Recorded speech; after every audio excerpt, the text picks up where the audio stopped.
The Sudanese Armed Forces confirmed Friday the capture of the presidential palace in Khartoum from paramilitary rapid support forces.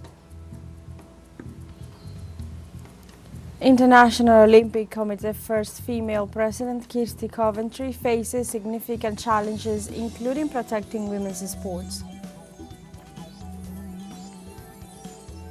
On Friday, Tel Aviv's defense minister Israel Katz threatened the annexation of Gaza territory, pending the release of hostages in a move that exposes the genocidal intentions of the Zionist regime.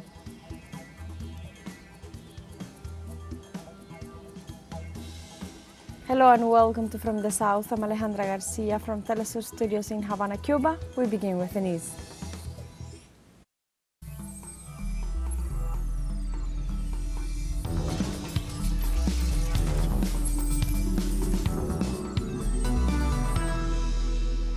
In Venezuela, the head of the Presidential Dialogue Commission, Jorge Rodriguez, announced that the United States Department of State is hindering the repatriation flights of his countrymen. This is what he said in a meeting with the relatives of the 238 Venezuelan citizens kidnapped in a prison in El Salvador after an illegitimate negotiation between the Secretary of State Marco Rubio and the Salvadoran President Nayib Bukele. The high official reiterated that the country has everything ready to carry out the repatriation process, but the United States Foreign Office persists in blocking the process, while the courts continue to question the government's handling of the 3 flights of migrants that ended up in El Salvador. According to U.S. intelligence reports, Donald Trump's government has been unable to prove any link between the criminal organization Tren de Aragua and the Venezuelan authorities. A recent investigation published by a national media outlet confirms that the findings of federal agencies contradict the president's claims, which were instrumental in the invocation of the Alien Enemies Law from war times.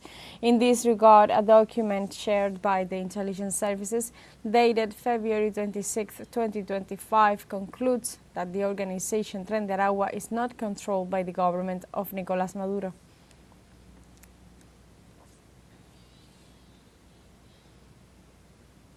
The Guatemalan Migration Institute and the Forensic Anthropology Foundation signed a cooperation agreement focused on the search and identification of missing Guatemalan migrants. The agreement aims to implement joint actions that protect human rights and guarantee a dignified treatment for migrants and their families. It will include the creation of an accurate database that records relevant information on missing persons with a real-time information system with international institutions and direct contact with relatives. According to data provided by migration authorities, so far in 2025, 33 people have been reported missing, 15 have been found, and 18 are still being sought after.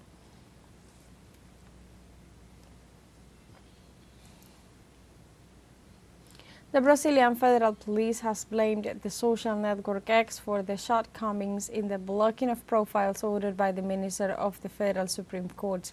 In a report to the judge, the police stressed that the platform not only allowed live broadcasts from the blocked sites, but also facilitated the dissemination of links that contributed to the financing of communicators loyal to former President Jair Bolsonaro and far-right groups.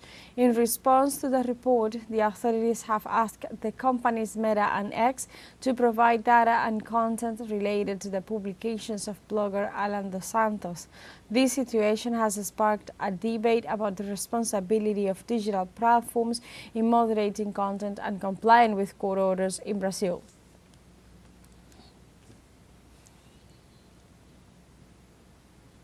In Chile, No More AFP and other social movements urged citizens to picket on March 30th against the pension reform.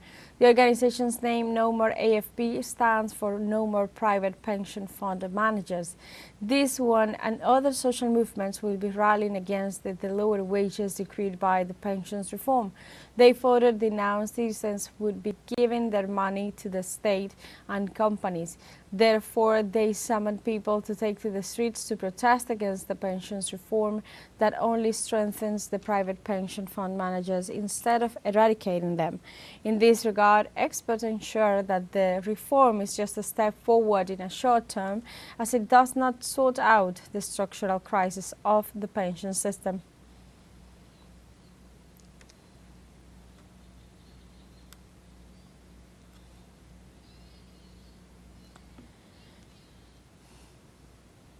Argentina closed Thursday with $26.7 billion in reserves, the lowest figure since September 2024, having an impact on the dollar exchange rate in the black market.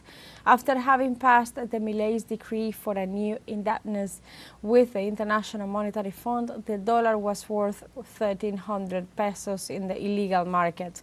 Experts estimated that the dollar exchange rate in the black market had triggered the reversion of the upward trend somehow. However, they pointed out that this market couldn't help inflation lately. In this context, Economy Minister Luis Caputo labeled such inflation as unexpected volatility. Nonetheless, analysts wondered how much more the central bank could uphold without the entry of fresh funds.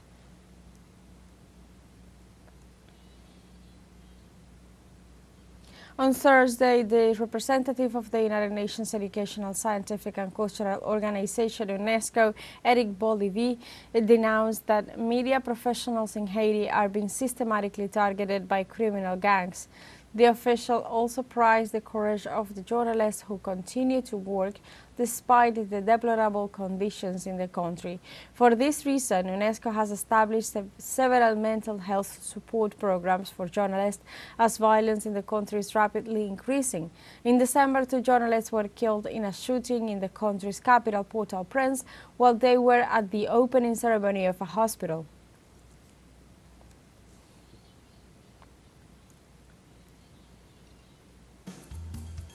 And now we have a short break coming up, but first remember you can join us on TikTok at teleSUR English, where you'll find news in different formats, news updates and more. We'll be right back, stay with us.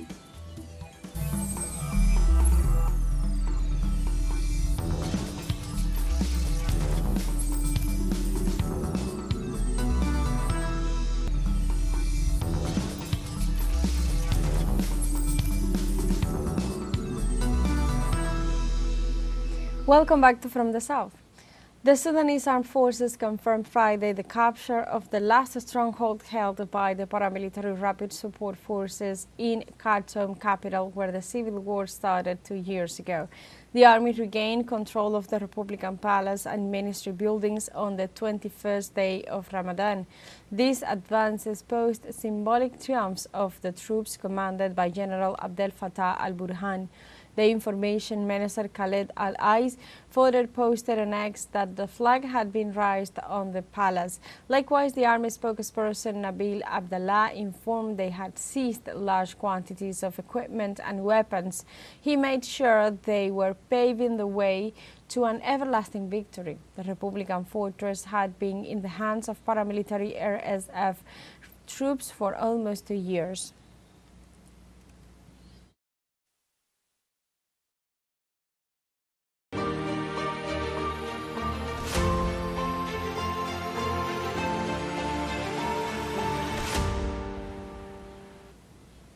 The Russian Ministry of Defense announced the interception of 225 Ukrainian drones and successful strikes on Ukrainian military infrastructure.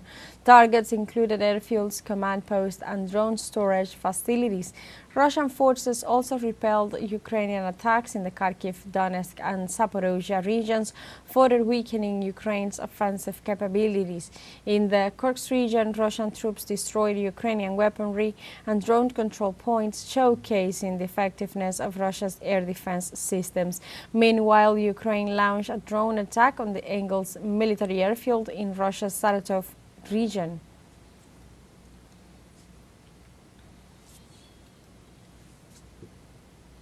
In Belgium, European Union leaders met in Brussels for a summit to discuss the Commission's proposal to rearm Europe and support Ukraine. In this sense, the European Union announced a new commitment to break its dependence on the United States for security, focusing on buying defense equipment in Europe. This after the Trump administration signaled that U.S. security priorities lay elsewhere. It is important to remark that in recent years, the 27 European Union nations have placed about two-thirds of their orders with U.S. defense companies. On the other hand, as for engagements in Ukraine, for the second time in a month, all European Union nations are willing to sign a joint statement for support for Ukraine except Hungary.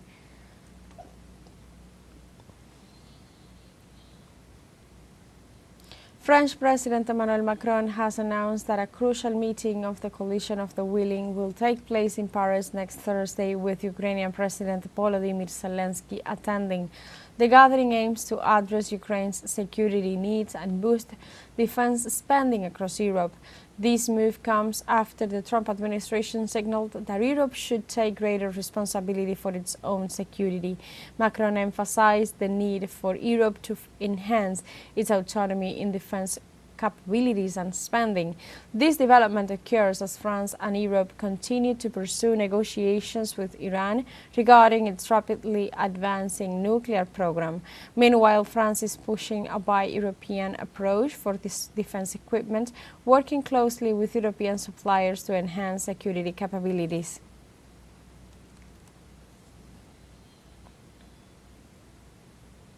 The British government has issued a travel alert for its citizens wishing to travel to the United States, warning them of possible arrest or detention. The risk of deportation is the main concern following the U.S. government's reform of immigration policy. The British Home Office has advised travelers to make sure they have all the right documents in order when they travel to avoid being subjected to procedures that sometimes border on abuse. This announcement has caused concern for British travelers as airport searches in the United States have become more rigorous and at times invasive and violent.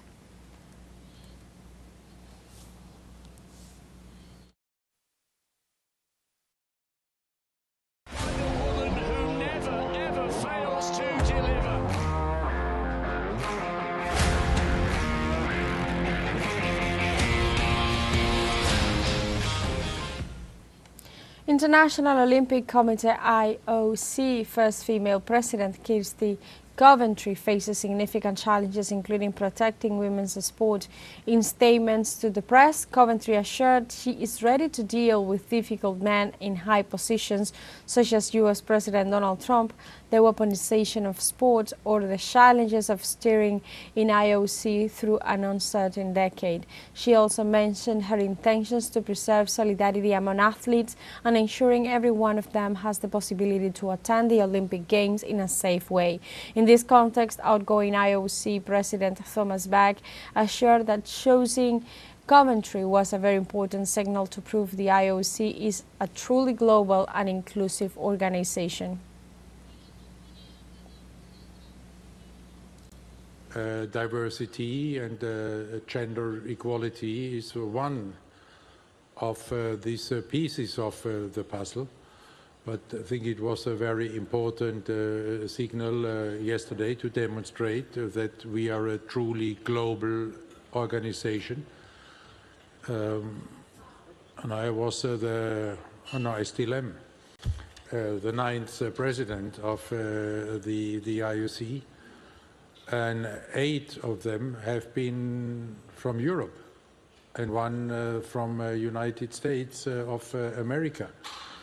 And this is not really reflecting the reality of a global organization like the IOC with 206 national Olympic committees on all 5 continents. And therefore this election is more than anything else this commitment to globalization and to be a global organization.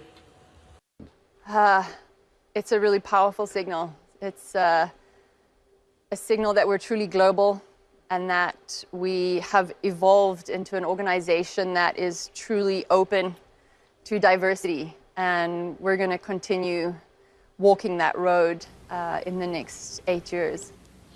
We have a second short break coming up, but before we invite you to visit our Facebook page at teleSUR English, there you'll be able to watch our top stories, special live coverage and much more.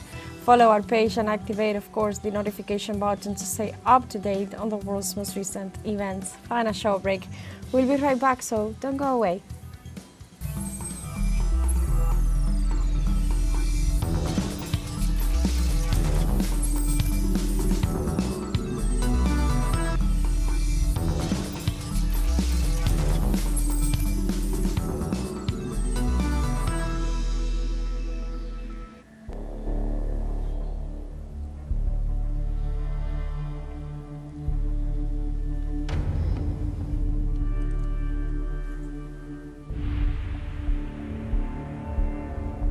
Welcome back to From the South.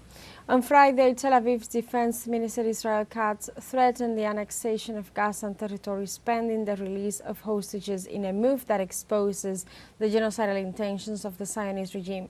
Without specifying which territories he was referring to, Katz assured that he has given orders to the occupying troops to expand security zones around Gaza with the excuse of protecting Israeli communities and trying to pressure the resistance to release hostages. Specifically, Katz threatened to use all military and civilian pressure, including evacuation of the Gazan population south and implementing U.S. President Trump's voluntary migration plan for Gazan residents. The move happens amid social pressure from relatives regarding the government's handling of the captives' release.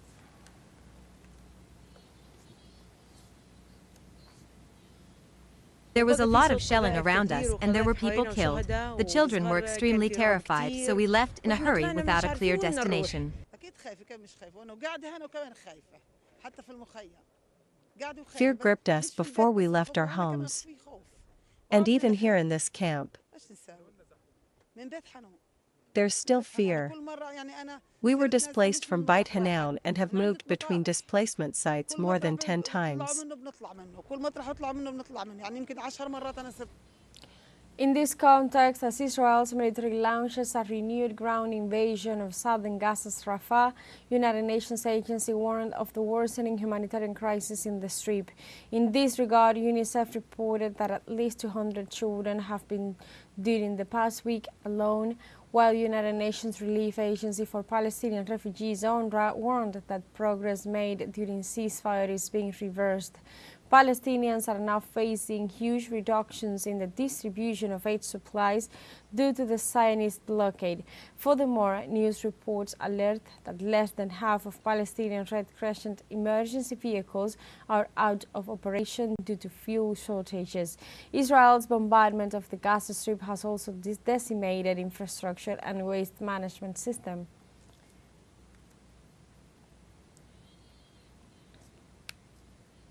On Friday, Yemeni forces warned the U.S. and Israeli governments of escalating retaliation for those who harmed the Palestinian and Yemeni people. Ali Al-Kahoum, member of the political office of the Ansarullah movement, warned the two partners of the Gazan genocide that they should prepare themselves for the harsh response of his country. After denouncing attacks against his civilian population, the leader recommended Washington and Tel Aviv to be more attentive to the movements of the Yemeni forces. Hours earlier, Sayed al-Houthi, leader of the Ansarullah movement, had confirmed 4 operations in less than 72 hours against Israel and the U.S. through an aircraft carrier.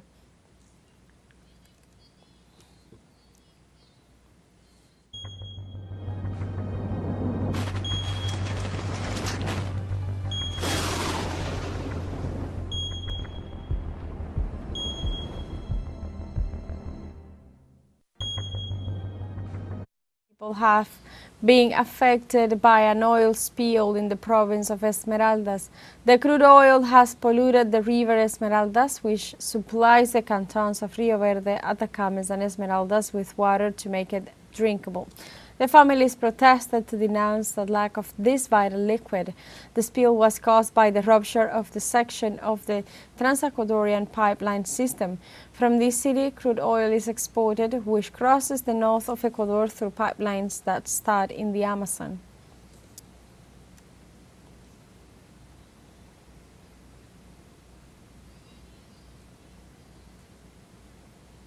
The United Nations warned on Thursday that the disappearance of glaciers is accelerating due to global warming.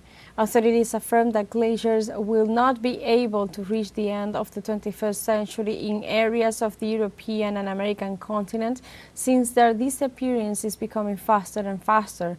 Experts say that since 1975, the glaciers have lost a large mass of ice, calculating some 9 million tons, equivalent to a block the size of Germany. The United Nations warned that this situation threatens an avalanche of consequences for economies, ecosystems and populations. In 2024 alone, more than 450,000 tons of glaciers were melted.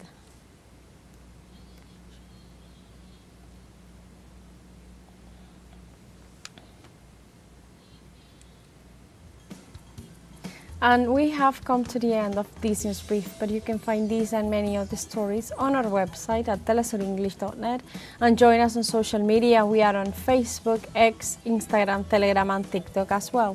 For TeleSUR English, I'm Alejandra Garcia. Thank you for watching.